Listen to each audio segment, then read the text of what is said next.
Hey y'all. Okay, so I just finished doing our first scripture passage in this new Meet My God series that Ruthenna is hosting for us.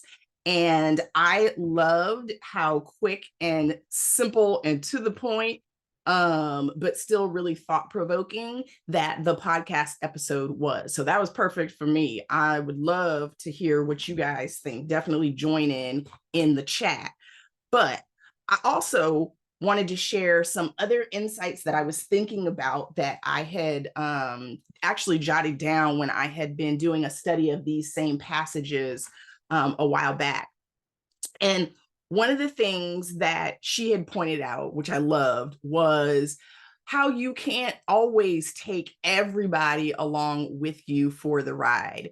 There are times in life where there are seasons that you can't take everybody that's been with you, from before. There are things you're supposed to experience that you're supposed to experience on your own that you can't take people with you. And there's also assignments that God puts on your life that you have to do on your own, and you can't take everyone with you. And I love what Ruthenna said about, sometimes we take people with us because it's kind of our comfort zone, right? It's like nice to have that support of other people, or we think we'll have the support of other people. And we're just scared to do it by ourselves or to try it by ourselves. So I really enjoyed today's scripture. But I also wanted to share a couple of things that I thought were interesting in this idea of family in time of love and war that really stood out to me when I had studied it before. And one of the things that stood out to me was that Abraham, or Abram, I always Abram right now, right? I keep saying Abraham, but Abram had the wisdom to see a potential conflict between Lot, and him, or Lot's herdsmen and his people, and Abram's people, right? It tells us in the Bible that there was kind of this brewing issues that were kind of going on. And so I thought it was interesting how Abram proactively addressed the issue with Lot before something, bad could have happened between their kind of communities of people. Hopefully that makes sense to you. But even though he saw that there was something brewing, he didn't just kind of wait and see if it was going to blow up and then deal with it. He actually proactively went to Lot and was kind of like, I mean, mind you, this is the Jamila translation. The Bible does not say this, but my imagination tells me that he was like, look, our people aren't going to get along. There's some issues going on. There's not enough space, or not enough, whatever for all of us. So we need to, divide up and move around. And Abram tells Lot that he's going to basically give him the first choice of where the land that he wants to take. So one, I take from that, there are so many times where I can see red flags in a relationship, whether it's my relationship with somebody else or other people's relationships. And there are times where I do address it up front. There are other times where I'm like, well, okay, I'm just going to stay aware of that. And if it becomes an issue, we'll have a conversation about it then. And then it's almost worse when the thing that I knew was going to happen, or I had a feeling was going to happen, happens. So that was one of the personal insights that I took from this scripture, was to not shy away from conflict, to be honest. And this is literally what I wrote in my own notes for myself: to be honest about it and seek to find a mutual resolution, to show humility and respect to the other person or the other people who are involved. That's what I really kind of took from Abram's handling of that situation. Now, Ruthenna's point of like, Abram probably shouldn't have brought Lot and all his people because that's not exactly what the Lord told him to do, is completely valid.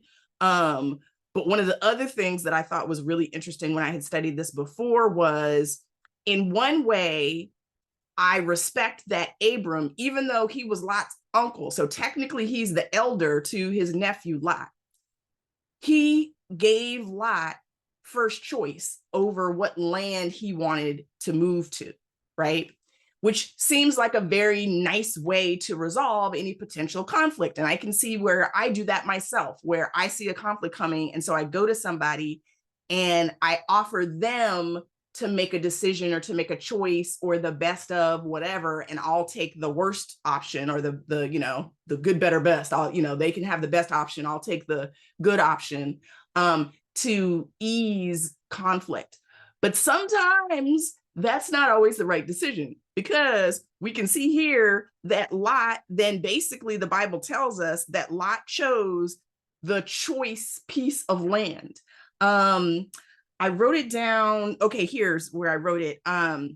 So Lot was, and this is the Jamila notes, it does not say this in the Bible, but Lot was a bit self-centered, because instead of like respecting the fact that Abram came to him as his elder and was offering to, you know, him to choose land and, you know, really showing him that respect, he saw the land near Sodom. Now that's a whole nother conversation, right? But he saw the land, that land near Sodom was well watered. It tells us that in Genesis 13:10. And he basically chose the best land for himself.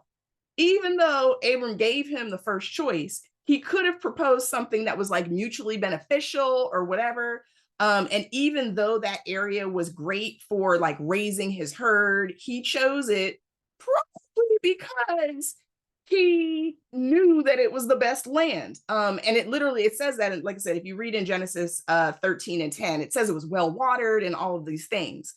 And so he chose that land. Now, number one, that does seem a little selfish or self-centered that he would do that, instead of saying like, oh, Abram, I saw there was actually really good land over there. Do you want to check that out? You and your family can take that and I'll just stay here, you know, whatever.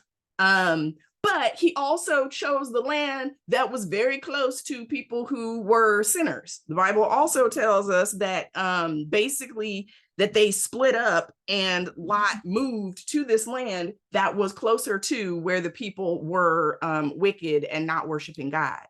And so there's so many layers to that too, because it also makes me think about sometimes when something looks better, but it isn't actually better. So anyways, I just wanted to share those thoughts with you guys too, because I really do find it's a really interesting topic around like, who do you take with you? How do you resolve those family conflicts? Sometimes we give too much in a conflict just to smooth things over, instead of saying, you know what, I see the conflict, here's how I think we should resolve it. What do you think? We offer up, you know, too fast things that maybe, you know, we shouldn't offer up. And that's not, again, that's not a negative towards Abram. I'm just saying that those are some insights that I took from the scripture. So anyways, I hope that all makes sense. And I hope you guys are enjoying this first day as we kick off this series.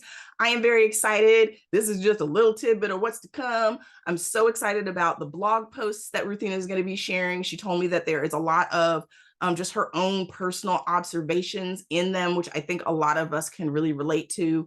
And I love her because she's just so raw and honest and transparent, just like I try to be with you guys and you guys are with me. So please comment, let us know what you're thinking about this series so far. Did you listen to the podcast? What did you take from it? Did you notice something in the scriptures for today that stood out to you that didn't stand out to you before? Did anything that I share relate to something in your life or how you've handled conflicts with family or friends? All right, I want to hear about it. I'll be in the chat waiting to hear what you think.